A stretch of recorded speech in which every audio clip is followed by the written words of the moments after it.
again, this series is not something that just pops up. It is covered in the Lord at work.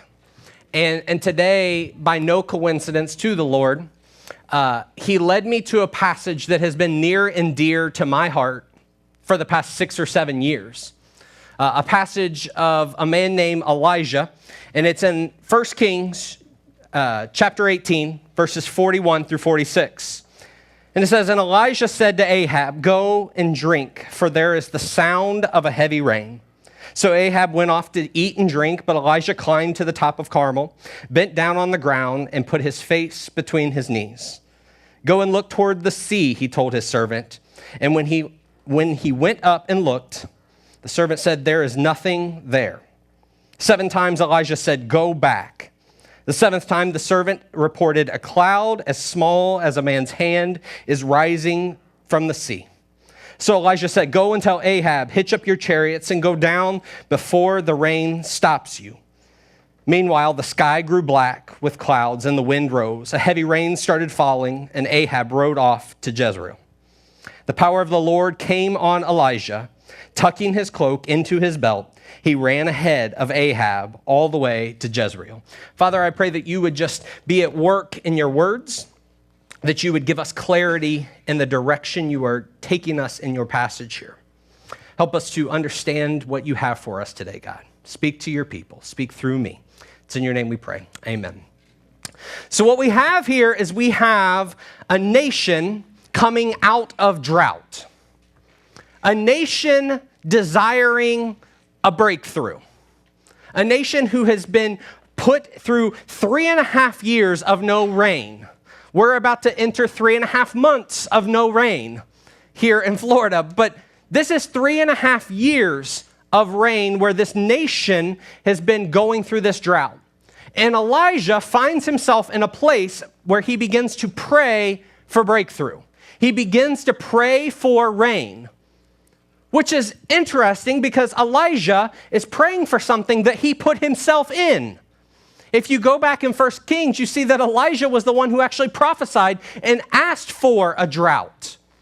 So now he finds himself looking for breakthrough out of a very situation that he put himself in. Sound familiar? Maybe when I start talking about the need for breakthrough, it's because you're in a very situation that you put yourself in. But Elijah shows up here and he begins to pray. But the thing about breakthrough is that breakthrough doesn't happen instantaneously. It doesn't happen quickly. It's always a process. Breakthrough will always be a process, and there are different phases to breakthrough. Oftentimes it starts in a place of drought. Moments where it feels like everything is dead. A relationship that is too far gone. Finances that are way out of control. Marriages where there's no place to come back. There could be drought. Then the next phase is when perhaps breakthrough begins, but you just don't see much there. Where you've asked and you've prayed, God, show me where you're working. And nothing seems to be there. But then you do see something. You do see just a glimmer of hope. But it doesn't look like much. It's just little. It's nothing that God would necessarily work with. It's just a small conversation that happened. It's just a little thing, a little comment somebody made. Nothing could come of it. It was perhaps just a little Facebook post that was shared. Breakthrough goes through phases. But what my hope is that just as Elijah faces this position of being in drought, where Elijah finds himself being in a place where it's hopeless, where it's barren, where nothing is going to happen, that you and I would have the courage to step forward into breakthrough. That we would move past these phases and we would have the courage to say, perhaps God has something for me. You may find yourself in one of those phases on your way to breakthrough. It may be drought. It may be that it's not much. It may be that God has recently brought breakthrough in your life. But over the next few weeks, my hope is that if you say, I don't really know where breakthrough fits in my life, I at least want to position myself for breakthrough. So over the next 4 weeks, we will look at what it means to position ourselves for breakthrough. I think you have to start at the beginning of this passage and see what Elijah hears. In verse 41, it says that Elijah said to Ahab, go and eat and drink, for there is the sound of rain. Sometimes when it comes to breakthrough, you're going to hear it before you see it. I have said to numerous people as we have begun this process towards breakthrough, I can't tell you what's ahead, but I know God's speaking it. I don't know where the rain's going to come from, but I know that God is positioning us for it. Sometimes when breakthrough begins, you have to listen in order to see it or to receive it. Sometimes the change happens inside of you long before you see anything outside of you. You begin to feel a churning of what God's doing in your life. You begin to ask questions of God that perhaps you never asked. Perhaps you begin to hear things from God that you never heard. Perhaps God continues to bring people in your path that you don't know why they are in your path. Sometimes the change begins inside long before you see anything outside. See, Elijah's in this position where he sees nothing.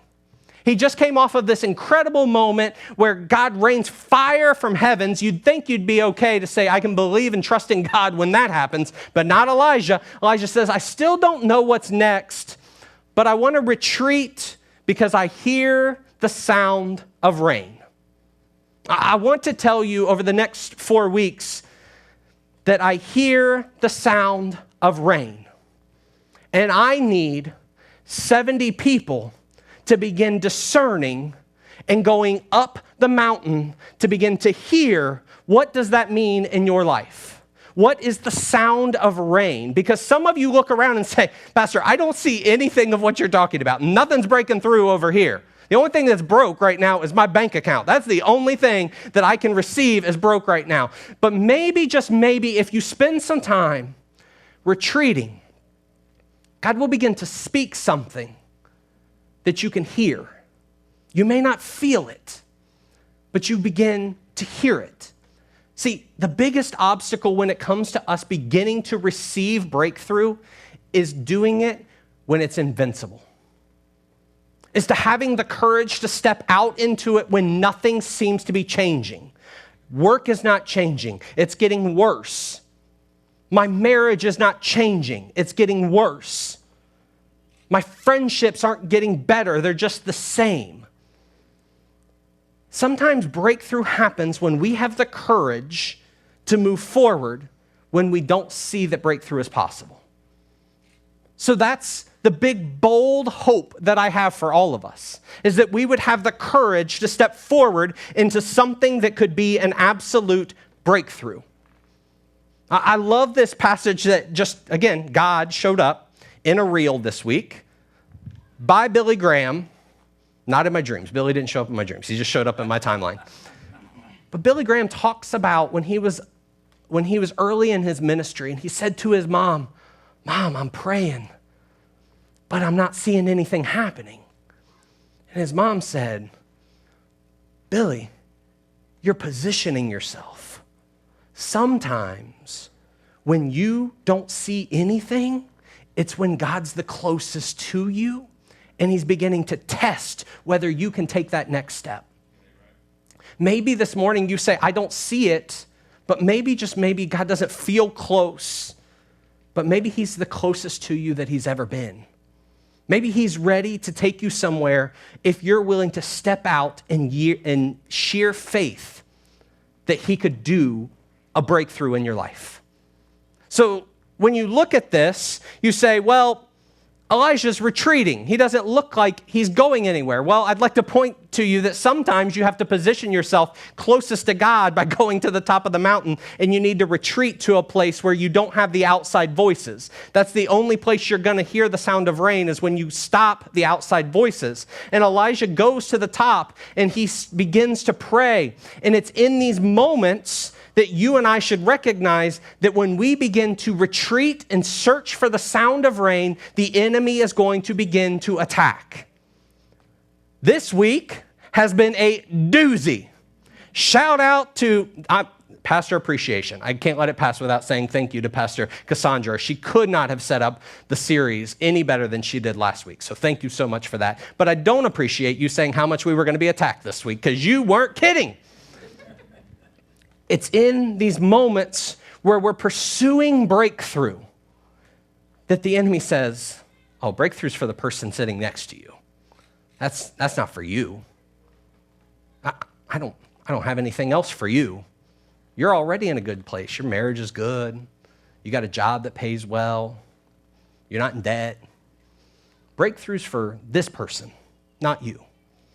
Hear me this morning. Breakthrough is for you if you are willing to retreat and listen to the sound that God has for you. That you would begin to find yourself in a place where you're willing to step out in faith, because that's where faith starts, is it survives in the moments where we hear nothing, when we see nothing, when it doesn't feel like God's doing anything. That is where our faith happens. That's where it begins to grow. It's where we see God beginning to work, when we say, I can't see it, but I believe it. I know that God is at work because he has always shown up for me. This is where Elijah's at. But he's in the middle of a drought. But it's his faith. It's his faith to know God can bring me out of this drought. God can provide in a way I can't see. God can create opportunity for breakthrough in my life. So Elijah begins the process of drought. See, the funny thing about Elijah is Elijah wasn't Bear Grylls. He wasn't out there surviving because he had all of the tools and the weapons to survive. No. He did not survive this time where he was fed by ravens, he was drinking from a brook, he was raining fire down from heaven. He didn't survive because he had survival skills. You are not going to get to your breakthrough because you did something. You will get to your breakthrough because you have the same thing that Elijah did. He had faith and he had obedience. I told our worship team this morning, all week, especially the past 48 hours, the enemy was telling me in bed last night, nobody's going to be excited about this but you. This is going to be the biggest flop you've ever done. And that's to say something. I've had some big flops, and it has not been good for a lot of different things. But the enemy was attacking last night and saying, no.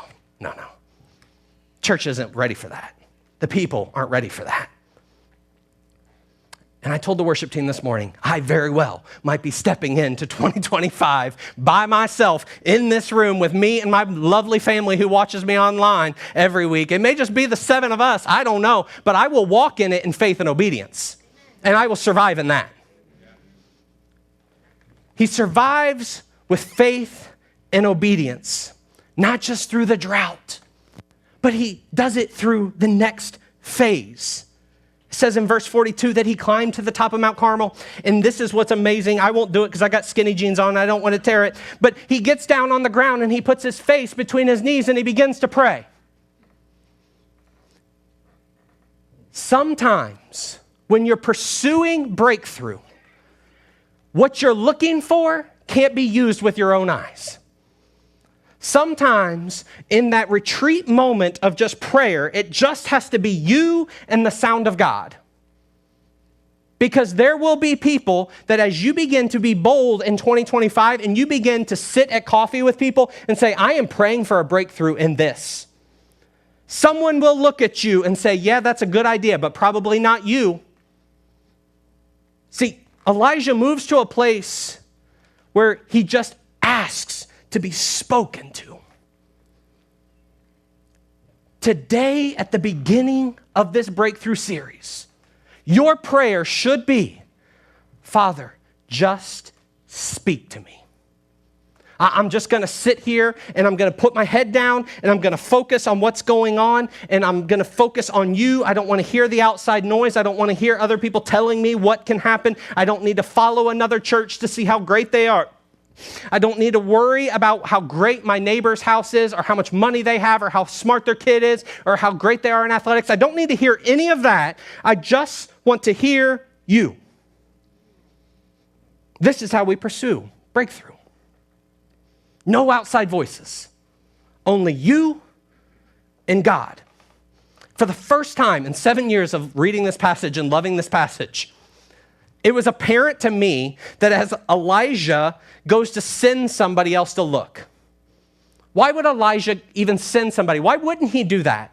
Because the reality is that if God came down today and sat on this stage and I sat right there and he looked at each and every one of you and told you what he's going to do in your life in 2025, most of you wouldn't believe him. So sometimes when you're pursuing breakthrough, even when it's given to you, you aren't going to believe it. So Elijah begins to send his servant and he says, I want you to go. And this is hilarious to me. Just think about this servant for a minute, okay?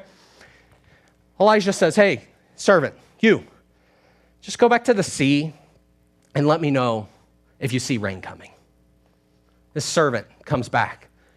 He comes back the first time. Nope. All right, go back. Comes back the second time. Nope. Go back. Third time. Go back. Fourth time. Go back. Fifth time. Go back. Sixth time, this guy, if this guy sends me one more time, catch a hint. Nothing's there, pal. Some of you may be on your fourth time. Some of you haven't even left the top of the mountain. Bad news. 2025 is going to be long for you. But some of you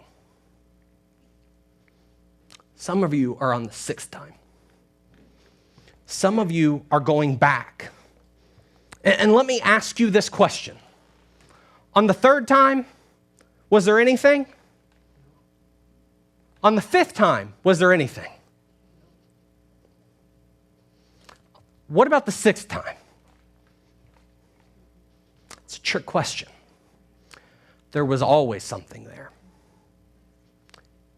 The servant just couldn't see it. I'm not here to give you a science lesson, but my 5th grade science tells me that clouds don't just happen. On the first time, the third time, the 5th time, the 6th time, God was already at work. It was already rising from the sea. If you're on your 3rd time, or you're on your 5th time, or you're on your 6th time, please take comfort in knowing something is working. Something is rising from the sea. God is in the middle of something and it's beginning to rise. But then the 7th time, servant comes back, exhausted. This guy's probably ran what, Maddie? 5K at this point, maybe? I don't know.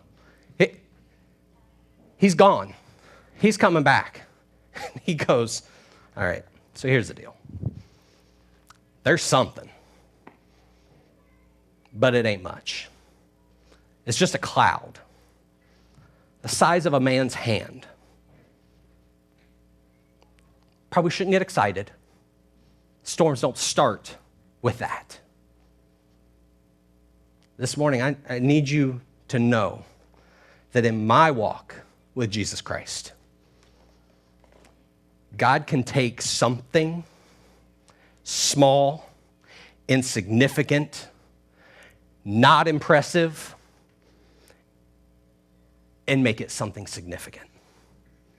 God is in the business of taking something small, something insignificant, something not traditional, something that's not going to impress you, and he can make it significant. Some of you may be past the point of your drought. You may be past your point of listening. You may be looking at something and saying, it's not much, but it's something. It's not something, it's significant. All throughout Scripture, we hear time and time again that if God's in it, it's not nothing, it's something, and if it's something, it's significant. It's only 5 loaves and 2 fish. It's not much, but it's something, and it's significant. I don't know what your expectations were to come into this breakthrough thing. I don't know if our attendance is up because you were excited about it or not, or you just didn't have anything to do on Sunday morning. But this is a start. It may not seem significant, but sometimes you got to celebrate your sucky starts. Sometimes you got to celebrate just the cloud the size of the man's hand, because a start with God in it is something significant. It's just a small church in Lakeland, Florida. They only have 70 people show up every week. It may be small, but it's something significant. It's only a week where we have 2 visitors. It's nothing important. It may be small, but it's significant. It may only be 2 baptisms, but it may be something small, but it's something significant. The starts in which God begins to work is something to celebrate. It's something that's significant, and it's not just a little significant. It's extremely significant. It's what God calls us to. It's the reason we step in this room week in and week out, because it may be a small start, but in God's world, this is significant. This is showing the cloud to the world. See, I wish that God would just give me every answer to my breakthrough with something big. I'd love for December 8th, somebody show up with a check for 40 grand and us go, done. But whether it's 40,000 or between all of us, we bring $40. It's a start. And it's significant. And we will celebrate it. See, Elijah faced this repeated disappointment, but it was because of his faith that he decided to persevere to move forward. It was the fact that he said, keep going back, keep coming back until we know that God is doing something. I want to ask you in 2025, are you willing to keep going back? Are you willing to say, I will go one more time? To pursue your breakthrough. To pursue breakthrough for others that are outside of this room. You know what makes me giddy about this initiative? Is the fact that there are people who will show up in July of 2025 that you and I don't even know that are going to contribute to breakthrough through this church. Can you wrap your mind around that? There are people sitting here right now that were nowhere near this church a year ago. But their lives are being changed. And they're going into their communities and seeing other lives changed. But we have to be willing to move forward. See, the enemy is not going to love the idea about a group of people like this that are just small and insignificant, not that important. The enemy has no desire for us to unify over the desire to see significant breakthrough in the lives of the people outside of this room. So, for those of us this week that got attacked, it's going to get worse. But I don't know about you, but I'll go back the 5th time. I'll go back the 6th time, because on the 7th time, maybe, just maybe, God will break through. See, it's easy for us to say, well, I'll join in about the 5th time. I'll let the other people do it the first 4 times. I'll hop in the 5th time. Can I tell you that there is no faith in getting to the other side of what God's promised and going, must have been God. You will not grow unless you participate in breakthrough. Unless you are in the trenches, all of these events, all of these things that we've talked about, these vehicles to breakthrough, they're not going to just be covered with volunteers by themselves, folks. It's going to take people saying, this week, I've got to commit 3 days to the church. It's going to be that I may have to put something else on the side because I want to see breakthrough in my life, in my family, and in the people that we are serving. It's going to require the stretch that comes in going back multiple times. See, this evolution of our vision statement isn't just something that pops out of nowhere. It's not just something that we, did a Google search, awesome 2025 vision statements, give us something, AI. Maybe we should have done AI. It would have been a lot easier. But it wasn't any of that. It was the conversations that God kept bringing in front of me. It was in my own personal time of saying, God, I need a breakthrough. And him saying, it's not just for you. Your entire church needs the breakthrough. So when I look at this initiative and the opportunity for us to step into God's faithfulness, I got to tell you, I'm excited for the opportunity that you have. Some of you haven't stretched that faith in a long time. Some of you have kind of maybe put the faith up on a shelf and you pack it on Sundays. There's something greater that God is calling this church to. See, when I look at this passage, this is only God thing. This is one of many. I started looking at this servant and thinking about what it must have been to be this servant. Imagine what it would have been like to have been him on that sixth time. That sixth trek where he's tired, he's worn out, and it's just on the other side, just right on the other, if he just goes one more time. And that same day, I posted on our social media, celebrating 6 years of Lakeland Family Church. I'm not here to tell you that Lakeland Family Church is in a drought. But I am here to tell you, we very well might be the servant on that sixth time. Where we have been, God has been so faithful. The statistics that this church would last over 3 years and through a pandemic is so staggering about how unlikely it is that this church would survive.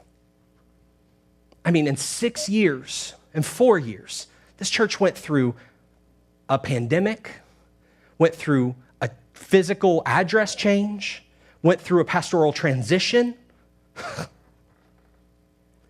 and we're here. If the servant had the energy to go the sixth time, one more time, what would God do at Lakeland Family Church on our sixth time? What would he do if our focus was to muster as much courage and boldness and strength to pick ourselves up one more time and say, we're just a small church with one staff member, with this building that's, hidden and this and that. What if we just said, God wants to do something? What if we moved away from a place where we stopped being focused on survival? What if we weren't surviving on a monthly basis financially? What if we stepped forward and said, we're trusting that God didn't bring us here just so we could be a surviving church? It's apparent to me that there is fruit coming from this church. It's apparent to me that it is beginning to rain in this church. But it requires us on the sixth time, going one more time. In verses 44 through 46, and I'll wrap it up. The seventh time the servant reported, a cloud as small as a man's hand is rising from the sea. And Elijah said, go and tell Ahab, hitch up your chariots and go down before the rain stops. Meanwhile, the sky grew black with clouds and the wind rose. A heavy rain started falling and Ahab rode off to Jezreel. The power of the Lord came on Elijah, tucking his cloak into his belt and he ran ahead of the very man in the chariot on his way to Jezreel. 3.5 years, Elijah survived a drought. He transitioned from just surviving to significance. And as he begins to run, he's not just running. He's running with purpose. He's running because there's something ahead. The rain is our purpose, folks. We want to be the people that see the clouds begin to rise. We want to be the people that say, freedom is coming, salvation is coming, joy is coming, peace is coming. God's promise for you in your life is coming. If we get out ahead of it. See, in this new season, we are a blessed church. God is not calling Lakeland Family Church out of a drought. He's calling the drought out of his people. He's calling us to take the next step, to run. And I don't know about you. I don't know if you can tell. I'm slightly excited about this. I don't know where he's leading. But I know it's about to rain. The enemy cannot stop God from making it rain. But the enemy can stop you from receiving it. We will not be a church that runs from the very thing we've been praying for. We are praying for breakthrough. We're believing for breakthrough. It is an opportunity for us to embrace the rain and know God is about to break through in a powerful way. Will you stand with me? As we close, the worship team could play this song on a kazoo and it wouldn't matter. You may not know this song, but this song came to me randomly, and because we have the best worship team in all of Lakeland, or they just don't know how to say no, one of the two things is true. I said, guys, if we could play this on Breakthrough Sunday, and then the text went dead for a few days. But then they came back and said, yeah, so you may not know this song, but please understand this is the anthem for the people of this church, for this church moving into 2025. We believe that a new thing is coming. We believe God wants to use each and every one of you for a new thing. Can we step into that? That's what I'm asking for you. I'm always hesitant to say things like, God told me this, or I heard this from God, because I don't ever want it to seem as if like I'm a step ahead of you in faith. I've told you this before. One of the best compliments that was ever given to me was by a higher up mentor who said, you know, when you preach, it kind of just sounds like you're walking alongside of your people. I don't think he meant that as a compliment, but I received it as one. But all throughout this process, God has shown up in many ways. I want to share one with you. 3 weeks ago on a Friday, I was finishing up this message. And I was on my way home from the coffee shop after I'd been working. And I had this song playing in the car, just listening to it over and over and over and over and over again. And I looked up, and the Lord brought me that. Just a cloud. Just a small baby cloud. Not a cloud in the sky, but just one cloud. I interrupted my wife's conference call when I got home. I said, you're not going to believe this. Most of the people on this stage and some of you out here got this text message like, you are not going to believe what God just did. And my wife, who again is the best pastor in our family, she said, man, how powerful. My prayer is no one will be distracted by the sign that says dead end.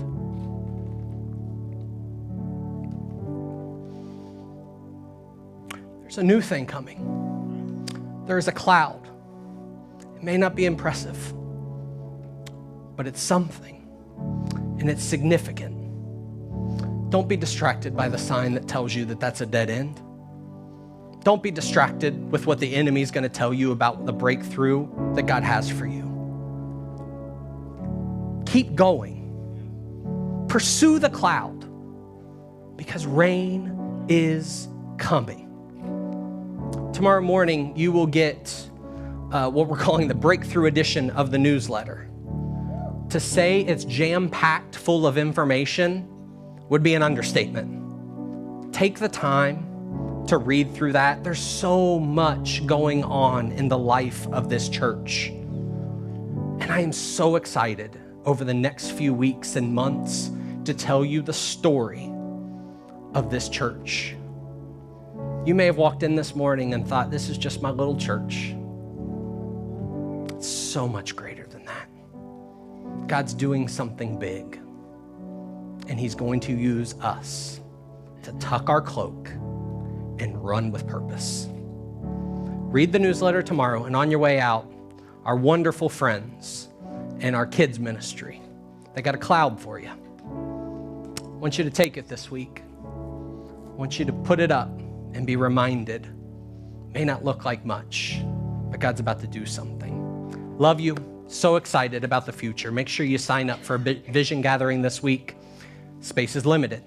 I want you to get into one of those. Have a great week. See you next week.